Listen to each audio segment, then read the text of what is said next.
Abortion 2019, prostitution, addicted, different. Katenga mwiri kane hobwe mabhayo konganidza vaneta navo bhawa rinozara. Madhimoni anodzingwa namagaya ndosaka ndemba ndandivira unzwe zvandikagara.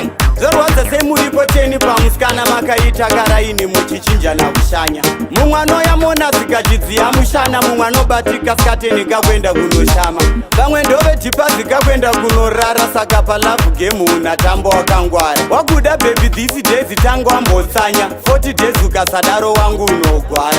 Varimo muzvipatara vamwe vakatorara, vamwe vari kumakuvandula vakatogonya. Peposi unopona, pepiri unopona, bati petatu ipapo wangu unogonya. Teshaya vadikani maziso edu achiona, vakaenda kwakaende koko kwacho kwavakarova.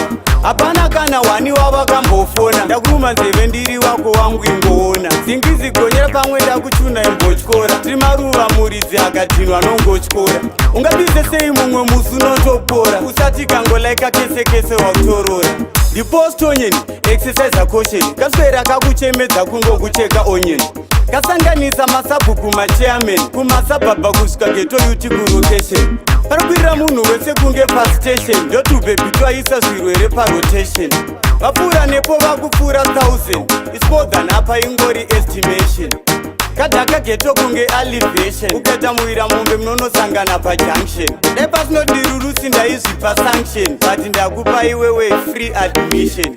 Katengesa mwiri kane hobwe mabhayo konganidza vaneta navo bhawa rinozara. Madhimoni anodzingwa namagaya ndosaka ndemba ndandivira unzwe zvandikagara. Zorwadza semuripo 10 pamusikana makaita karaini muchichinjana kushanya. Mumwe anoyamona zikachidziya mushana, mumwe anobatika skatenika kwenda kunoshama. Vamwe ndovedhipa zikakwenda kunorara, saka palavu gemu unatambo wakangwara. Wakuda baby these days tango ambotsanya, 40 days ukasadaro wangu unogwara.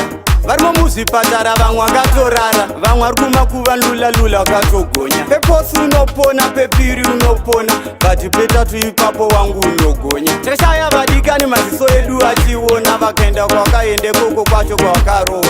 Hapana kana wani wavakambofona, ndakuruma nzeve ndiri wako wangu ingoona. Zingizi gonyera pamwe ndakuchuna imbotyora, tiri maruva muridzi akadhinwa nongotyora. Ungabize sei mumwe musi unotopora, usati kangolaika kese kese wakutorora.